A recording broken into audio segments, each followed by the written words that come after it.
Bonjour à tous. Eh bien, prenons un instant aujourd'hui pour lire et méditer un passage du livre du ciel de Luisa Picaretta. Au nom du Père qui m'a créé, du Fils qui m'a sauvé et du Saint-Esprit qui me sanctifie. Amen.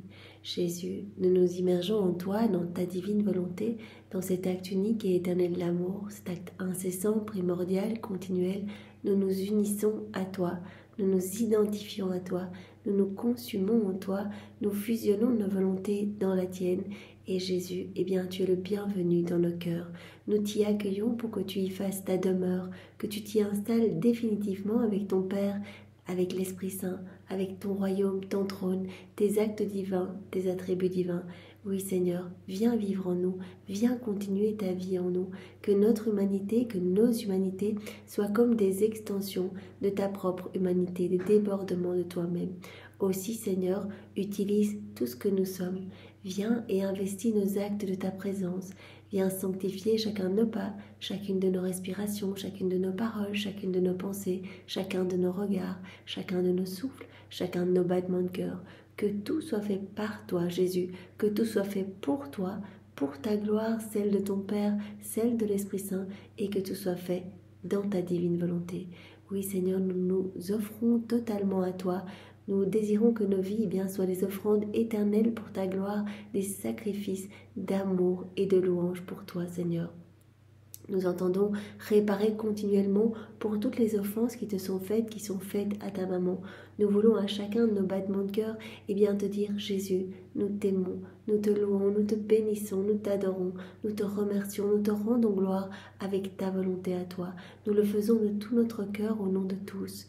Et nous voulons également à chacun de nos battements de cœur te dire Seigneur, que ton règne vienne, que ta divine volonté soit faite sur la terre comme au ciel.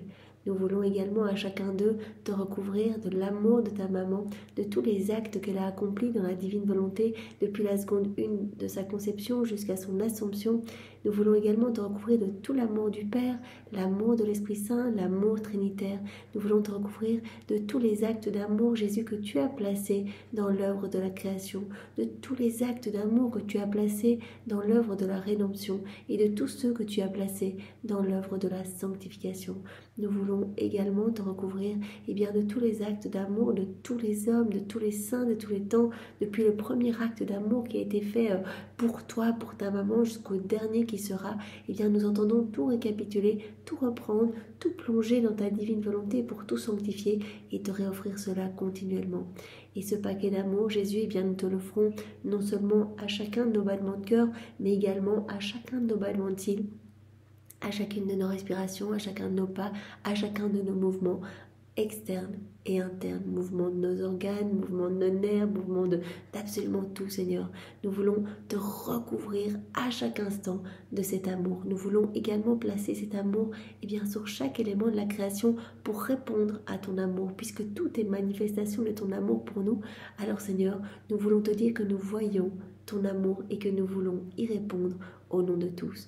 Donc nous plaçons ce paquet d'amour sur chaque feuille, sur chaque plante, chaque fleur, sur chaque semence, tout ce que ces semences vont produire, sur chaque atome de terre, sur chaque molécule d'air, chaque particule de lumière, sur le soleil, ses rayons, ce que ces rayons vont toucher, sur les nuages, les galaxies, les planètes, les étoiles, leurs scintillements.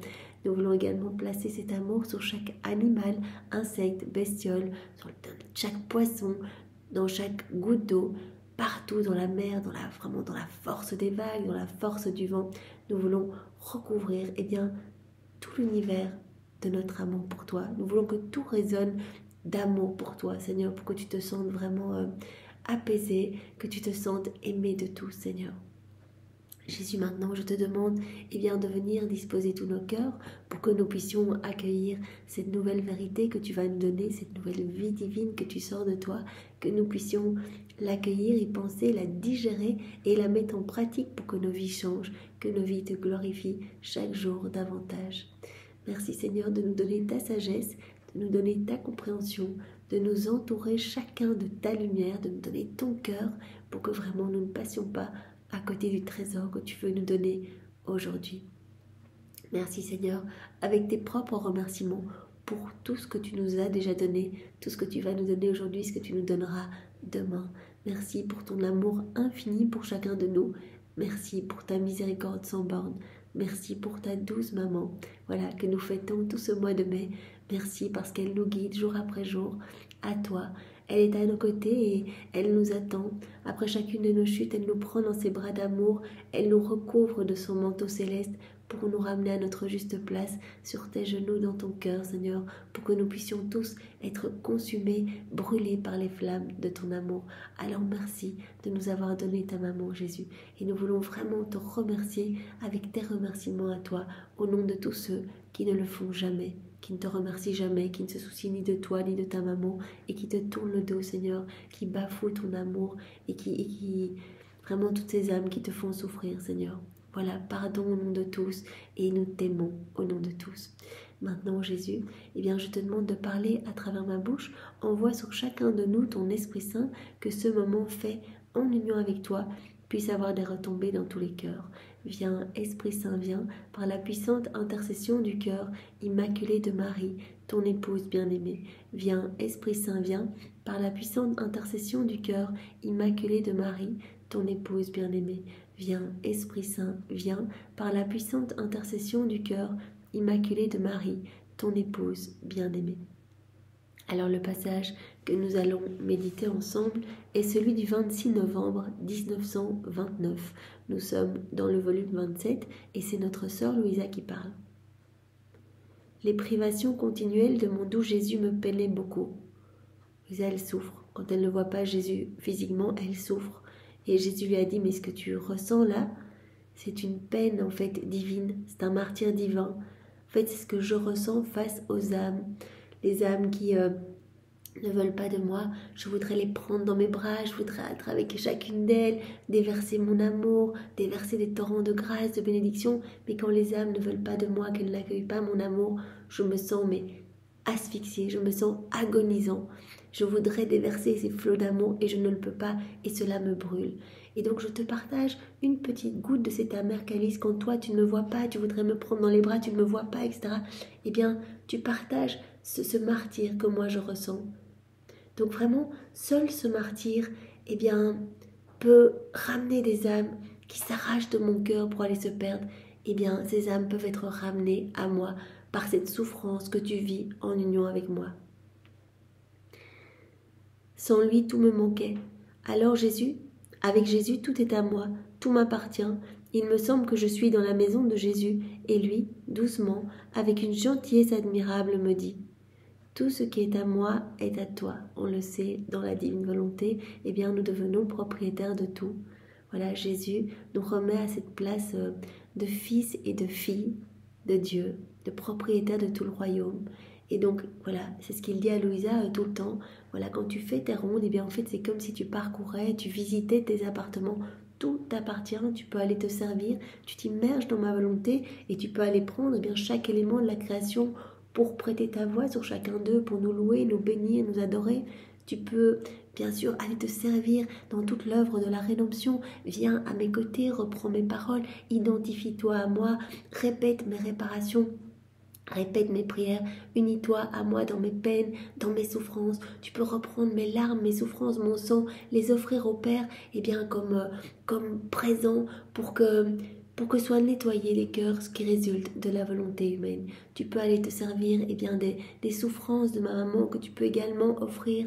Tu peux reprendre ma paix, tu peux reprendre ce pardon que j'ai donné sur la croix et aller le déposer dans tous les cœurs qui n'arrivent pas à pardonner facilement, etc. Donc tout t'appartient, tu peux tout prendre.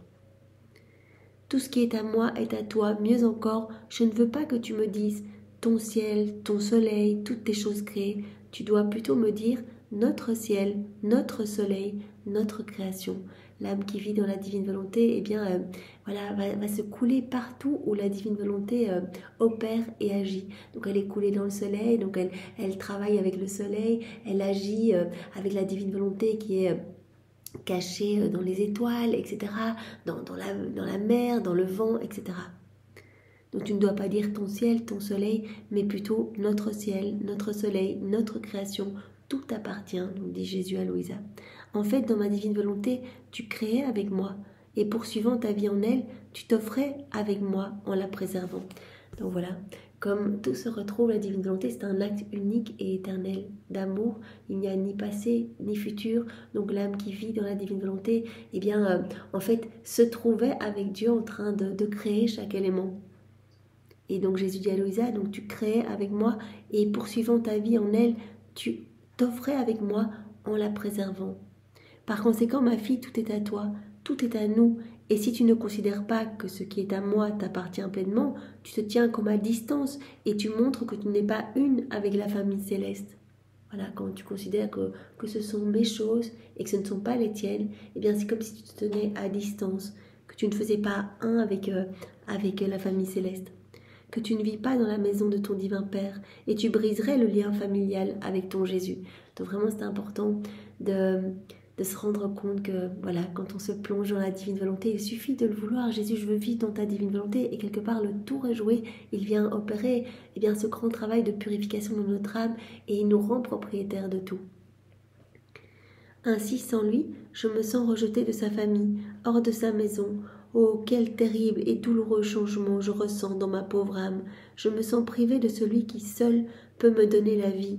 J'éprouve le véritable abandon et ce que signifie être sans Jésus. Donc vous voyez ce que Louisa ressent, cet abandon en fait. Elle ressent vraiment un abandon profond et c'est ce que Jésus ressent face à chacun de nous en fait, quand on le fait passer en dernier, quand les choses du monde prennent plus d'importance dans nos cœurs, etc. Quand on le chasse des familles, des communautés, des écoles, etc. Il sent cet abandon, comme il l'a ressenti cette heure de sa passion, quand il a été arrêté en fait, et que ses apôtres ont tous fui de peur. Et bien en fait il a dit, mais je souffre tellement de cet abandon, je souffre plus de l'abandon de mes amis que des sévices de mes ennemis. Et il était déjà, on lui arrachait la barbe, on lui arrachait les cheveux, on le jetait par terre, on l'enchaînait, etc. Et il a dit, je souffre tellement de l'abandon en fait de mes enfants. Donc là, il le disait pendant cette heure de la passion et il voyait à travers les siècles, à travers les générations, toutes les fois où on allait l'abandonner, on allait l'oublier dans nos quotidiens, on allait agir dans nos volontés propres et on allait le reléguer à la dernière place. Et donc voilà, Jésus partage à Louisa ce sentiment très fort d'abandon. Donc elle se sent tout abandonnée là sans Jésus, elle se sent mourir, elle se sent agoniser complètement. Et bien voilà, Jésus lui partage une petite goutte de cette souffrance qu'il ressent face à nos fermetures de cœur, à nos froideurs, à nos indifférences. Oh, comme cet exil me pèse, et je ressens très vivement ce besoin extrême de ma céleste patrie. Mais alors que de nombreuses pensées oppressantes inondaient mon esprit, blessant ma pauvre petite âme et l'amenant pour ainsi dire à la dernière agonie, ma chère vie, mon doux Jésus, s'éleva comme un soleil. Les pensées oppressantes s'enfuirent, et d'un ton très doux, il me dit. Il vient se montrer comme un soleil. Mais je suis la divine volonté, Louisa. Souvent, Jésus dit, mais en fait, tu ressens ce manque de ne pas me voir physiquement, mais je suis dans ton cœur, je suis la divine volonté. C'est moi qui opère, qui agit en toi. Voilà, tout ce que tu fais, c'est dans la divine volonté. Donc, c'est moi en toi. Je suis là, même si tu ne me vois pas. Et donc, voilà, très souvent, il sort un bras de son intérieur pour lui montrer qu'il est effectivement établi, mais que c'est une présence réelle en son cœur. Il est là avec l'Esprit Saint, avec son Père, bien sûr. Il est là avec tout son royaume en Louisa. Donc il se montre là comme un soleil qui s'élève. Et donc les pensées oppressantes s'enfuirent. Et d'un ton très doux, Jésus dit à Louisa, « Ma fille, courage, ne désespère pas trop. Ne sais-tu pas que tu dois parcourir ta route dans ma divine volonté ?» Continue cette danse, vraiment ce mouvement continue à faire tes rondes, à me louer, à me bénir, à réparer. Ne t'arrête pas, ne te préoccupe pas. Comme hier, Jésus disait à Louisa, mais à chaque fois que tu perds la paix, à chaque fois que tu te poses des questions, à chaque fois que tu te sens mal, eh bien en fait, c'est comme si tu créais des nuages en fait dans ton âme. Et ces nuages empêchent le soleil de ma divine volonté de se déployer. Ces rayons, eh bien, sont comme empêcher de sortir de ton humanité pour aller toucher tous les cœurs. Et on le sait que la portée est très très vaste, que la portée est universelle. Les âmes du passé sont touchées, les âmes du présent, les âmes du futur, etc. Donc ne t'arrête pas, continue vraiment ta course. Et Jésus lui demande souvent, dans chacun des extraits, souvent ça se termine par continue ton envol, sois attentif, continue ton envol, ça veut dire continue ta route, ne regarde pas les choses du monde, ne te préoccupe pas, garde tes yeux fixés sur moi et que ton âme continue à s'élever, à se détacher des choses du monde et à se greffer dans le soleil de ma divine volonté. Continue ta route, reste dans ce mouvement. Quand on est dans la divine volonté, on est pris vraiment dans ce mouvement continu, puisque la divine volonté est un acte continu. On est continuellement en train de glorifier, de louer, de bénir, de réparer, etc. C'est le travail de la divine volonté en nous qui nous tient continuellement en activité. Ne désespère pas, ma fille. Ne sais-tu pas que tu dois parcourir ta route dans ma divine volonté? Et cette route est longue. Et ces oppressions, ces pensées qui t'inondent, sont des arrêts que tu fais. Donc vous voyez, hier Jésus parlait de nuages que l'on formait dans notre âme quand on se préoccupait, que l'on perdait la paix, etc. Que vraiment qu'on se rebellait peut-être un peu dans la souffrance, etc. Et Jésus aujourd'hui nous dit, à travers Louisa, voilà, à chaque fois que tu te préoccupes, que tu te désespères, que tu ressens de la tristesse, en fait c'est comme si tu t'arrêtais. Sur cette route, en fait. Tu es toujours sur le chemin de la divine volonté, mais tu t'arrêtes. Ces oppressions, ces pensées qui t'inondent sont des arrêts que tu fais. Et bien que tu ne quittes pas la route, le voyage que tu devrais faire est quelque peu arrêté. Et ton Jésus ne veut pas de cette marche arrière. Il veut que l'on soit continuellement en mouvement. On ne doit pas se poser de questions. Jésus, je te fais confiance, que ta volonté soit faite dans ma vie. Fiat, Seigneur, oui, dans cette situation qui est magnifique, remplie de joie, etc., que ta volonté soit faite. Oui, dans cette situation qui est plus difficile, je sais que tu veux le meilleur pour moi, Seigneur. Tu veux ma sanctification, cette sainteté divine. Alors je te fais confiance et je te donne mon oui à chaque instant de ma vie. Je prends tout, j'accueille tout comme venant de tes mains divines, Seigneur. Je ne veux pas que tu t'arrêtes, je ne veux pas que tu te préoccupes. Sinon tu fais comme marche arrière. Voilà. Ton Jésus ne veut pas de cette marche arrière, il veut que tu marches toujours, sans jamais t'arrêter. En fait, tu dois savoir que chaque pas que tu fais dans ma divine volonté est une vie que tu prends. C'est magnifique, on doit dire que chaque acte que l'on fait en union avec Jésus, les petits actes de notre quotidien, les petits actes usuels, se brosser les dents, se laver, manger, parler, aller travailler, prendre son bus, conduire, parler à ses enfants, écouter, tout, chaque acte, petit ou grand, peu importe. Jésus a dit, je ne regarde pas la grandeur de l'acte, si c'est un rosaire qui dure 2 heures, ce sera la même chose qu'un bâillement dans la divine volonté. C'est un acte qui devient divin et éternel parce que fait par Dieu en nous. Et donc Jésus dit, chaque fois que tu vas t'unir à moi, c'est une vie divine que tu prends. Donc quand tu t'arrêtes, que tu te préoccupes, ce sont comme autant de vies divines que tu laisses filer, en fait, que tu ne prends pas. Aussi, un pas de moins, c'est une vie qui n'est pas formée. Et tu prives notre être suprême de la gloire, de l'amour, du bonheur et de la satisfaction qu'une autre vie comme la nôtre peut nous donner. Quand on s'unit à Jésus, on offre la gloire la plus parfaite à la Trinité. On offre un bonheur éclatant à la Trinité. Et on sait très bien qu'il y a vraiment des retombées dans tous les cœurs, que les bienheureux sont super heureux, que les saints, etc. reçoivent une gloire accidentelle. C'est magnifique, il y a comme une espèce de rafraîchissement pour toutes les âmes du purgatoire.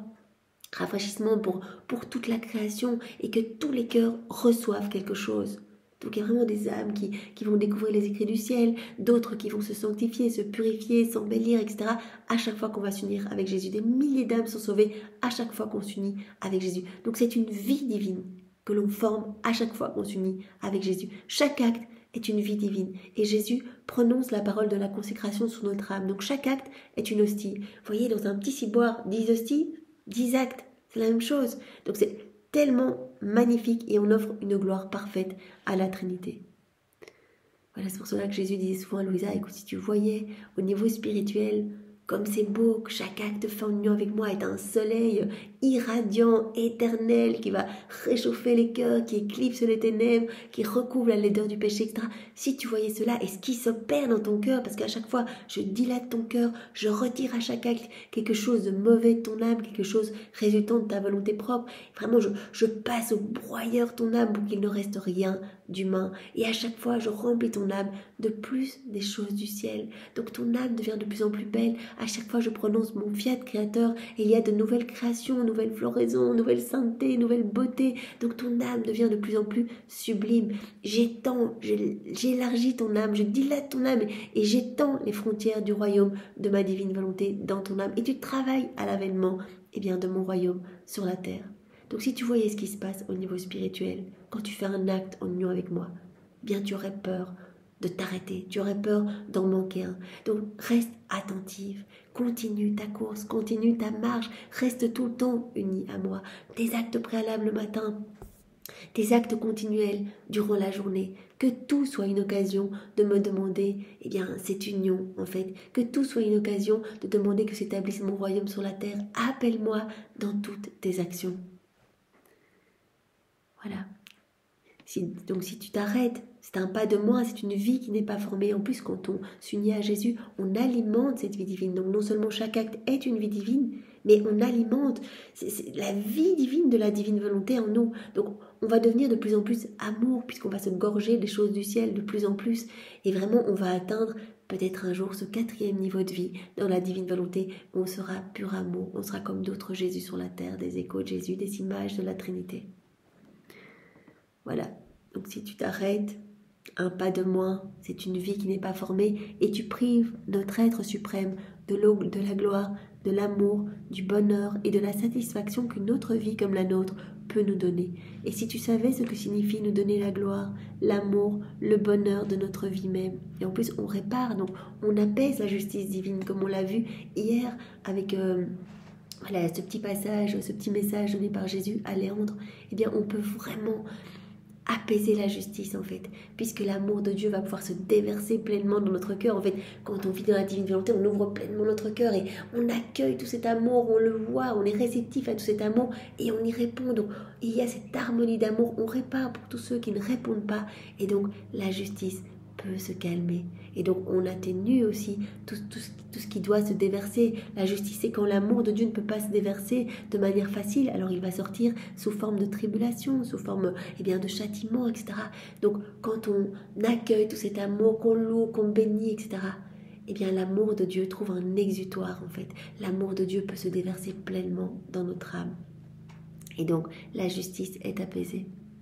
Si tu savais ce que signifie nous donner la gloire, l'amour, le bonheur de notre vie même, avec la force de notre propre volonté, lorsque l'heureuse créature possède le grand bien de vivre en elle, nous nous sentons ravis, et sa puissance de ravissement est si grande que nous déplaçons notre être divin pour l'enfermer dans le pas, dans l'acte, dans le petit amour de la créature, pour avoir la très haute satisfaction de recevoir par elle notre vie, notre gloire et tous nos biens. Voilà, dans la divine volonté, on n'offre rien de personnel, on offre Dieu à Dieu. En fait, on est rempli de Dieu et on vient offrir. On vient offrir puisque tout nous appartient, comme Jésus l'a dit au début de ce petit passage. Tout nous appartient, donc on vient prendre les prières de Jésus, on les offre au pied de la Trinité, on offre ses propres bénédictions, ses propres remerciements, donc on offre du parfait à Dieu. Et donc Dieu vient habiter dans notre cœur, voilà, il vient vraiment habiter cette présence réelle et tout est marqué vraiment par son sceau divin en fait. La créature nous donne notre gloire et tous nos biens. Par conséquent, lorsque tu marches toujours dans notre volonté, nous ressentons le doux enchantement du ravissement que tu nous donnes, tandis que si tu ne marches pas, nous ne sentons pas ce doux enchantement de ton ravissement, le doux son de tes pas, et nous disons, la petite fille de notre divine volonté ne marche pas, et nous ne ressentons pas en nous le doux enchantement de ses actes. Donc voilà, on fait un petit mouvement, un petit regard, un petit sourire, une petite parole, un petit acte. Voilà, tout ce qu'on fait dans la divine volonté amène d'une joie infinie à la Trinité. Donc rappelons-nous vraiment cette image que Jésus avait utilisée dans un autre passage. Alors, il a utilisé plusieurs fois cette image. Voilà, quand on se plonge dans la divine volonté pour agir en union avec Jésus, voilà, on se plonge dans cette mer de lumière où il y a tout, et donc on met en mouvement toute cette mer de lumière. Donc on remet en mouvement et cela crée comme une petite vague. Parce qu'on a eu l'intention de se plonger dans la divine volonté et de s'unir à Jésus, on met en mouvement et cela crée, cette vague de lumière qui vient inonder, non seulement tous les saints, les bienheureux, les anges, la Vierge Marie, la Trinité, etc. dans le ciel, mais également ces gouttes de lumière qui retombent dans tous les cœurs. Donc vraiment c'est magnifique et on n'offre rien de personnel, donc on voit bien que quand on se plonge dans la divine volonté, on met en mouvement cette mer de lumière, cette mer divine qui ne nous appartient pas, toute cette lumière ne nous appartient pas, mais on la met en mouvement et Jésus nous donne les droits sur tous les actes que nous faisons. Il garde les droits avec nous, mais il nous en donne les droits. Tant qu'on reste dans la divine volonté, on conserve les droits sur tous ces actes. Donc c'est magnifique quoi. C'est Jésus qui agit en nous et il nous donnera même, il nous a dit les mérites de toutes les âmes sauvées. Je crois qu'on agit, les âmes sont sauvées par milliers, les âmes reviennent à Jésus et Jésus nous a dit dans le ciel, je vous donnerai le mérite, les mérites de toutes ces âmes qui sont revenues à moi. Alors qu'on n'a rien fait, on a laissé Jésus agir en nous. Voilà.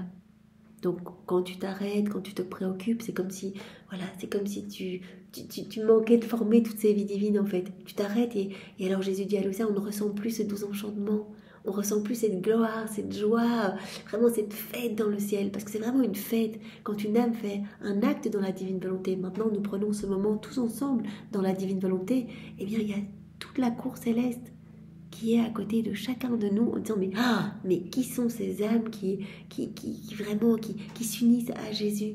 Qu'est-ce que c'est que toute cette lumière qui émane de chacune de ces âmes et toutes ces créations sublimes dans chacune de ces âmes? Parce que faut se dire qu'en chacun de nous, maintenant, le Seigneur est en train de former des choses magnifiques.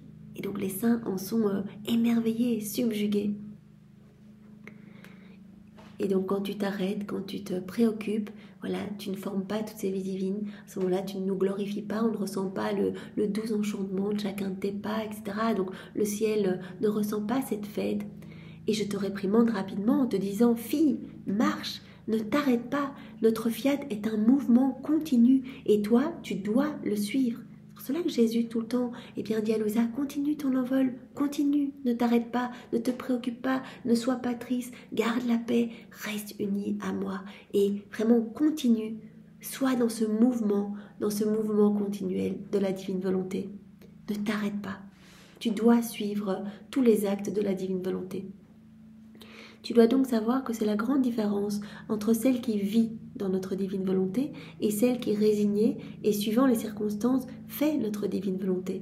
Là, Jésus nous parle tout le temps de cette différence entre faire la volonté de Dieu, c'est comme si on se trouvait sur le bord de ce grand bain de lumière, on s'y trouve, et on va observer Jésus, on va observer qu'est-ce que son humanité a fait, on observe Jésus et on essaye de faire comme lui. Donc c'est ce que les saints ont fait jusqu'à Louisa, par exemple Saint François a observé que Jésus se dépouillait de tout, etc., vivait dans cet extrême détachement des choses du monde, et donc il s'est lui-même dépouillé de tout. Donc faire la volonté de Dieu. Mais cela est tributaire de toutes les situations, de toutes les circonstances extérieures. Et bien souvent, on doit être mis en situation si on veut exercer telle ou telle vertu. Si on veut exercer par exemple la vertu de l'obéissance, il faut que quelqu'un nous mette sous obéissance. Ou si on veut exercer sa vertu, la vertu de la patience, il faut que quelqu'un nous mette en situation où on peut l'exercer. Donc cela est tributaire des situations extérieures. Et souvent Jésus dit, en fait, cela forme une toute petite lumière, comme une petite étincelle.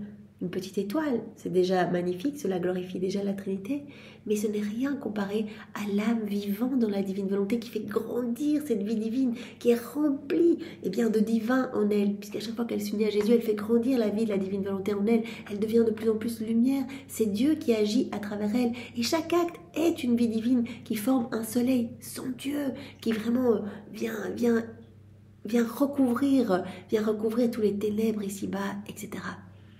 Donc c'est la grande différence entre celle qui vit dans la divine volonté, donc qui alimente continuellement cette vie divine et qui forme des vies divines à chaque fois qu'elle fait des actes en union avec Jésus, et celle qui est résignée à la divine volonté. Pour la première, donc celle qui vit dans la divine volonté, ce sont des vies divines qu'elle nous offre par ses actes. L'autre, en agissant, acquiert les effets de notre volonté. Voilà, quand on fait la volonté de Dieu, en fait on acquiert les effets. On acquiert les effets. Donc on va être vraiment sous cette lumière. Mais il n'y aura pas cette fusion en fait.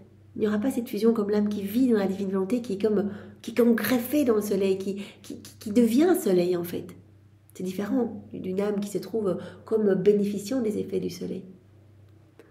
Voilà, donc l'autre, en agissant, acquiert les effets de notre volonté et nous ne sentons pas en nous-mêmes notre force ravissante qui nous enchante dans ses actes. C'est pas Dieu qui agit dans l'âme qui fait la divine volonté. Donc Dieu ne ressent pas, ne ressent pas sa force ravissante dans l'âme qui fait la divine volonté. Nous ne sentons pas en nous-mêmes notre force ravissante qui nous enchante dans ses actes, mais uniquement les effets, non pas la totalité de notre amour, mais une particule, non pas la source de notre bonheur, mais seulement une ombre. Et entre la vie remplie de divin, former vraiment cette vie divine en nous, former des vies divines à chaque acte que l'on fait en union avec Jésus, etc. Entre la vie et les effets, il existe une grande différence. Tout comme entre la vie et les œuvres. Qui peut dire qu'une œuvre a toute la valeur que peut posséder la vie d'une créature? Bien moins encore est-il possible de comparer la vie divine formée par la créature dans ma divine volonté avec les œuvres accomplies en dehors d'elle. Jésus dit, il y a vraiment une énorme différence. Voilà, entre faire une toute petite lumière avec une toute petite portée très limitée, et créer à chaque fois des soleils, des vies divines qui viennent toucher toutes les âmes de toutes les générations avec cette portée universelle qui viennent toucher partout sur la terre, dans le ciel, etc. Eh bien Seigneur, donne-nous la grâce de la vie dans la divine volonté. Viens vivre dans nos cœurs, embellis-nous, vraiment que nous puissions être tous beaux et gracieux à tes yeux et que nous puissions continuellement te plaire, Seigneur, et te laisser toute la place en nous. Bien Seigneur, sois loué, béni et glorifié au nom de tous avec ta volonté. Au nom du Père et du Fils et du Saint-Esprit. Amen. Soyez tous bénis. Au revoir.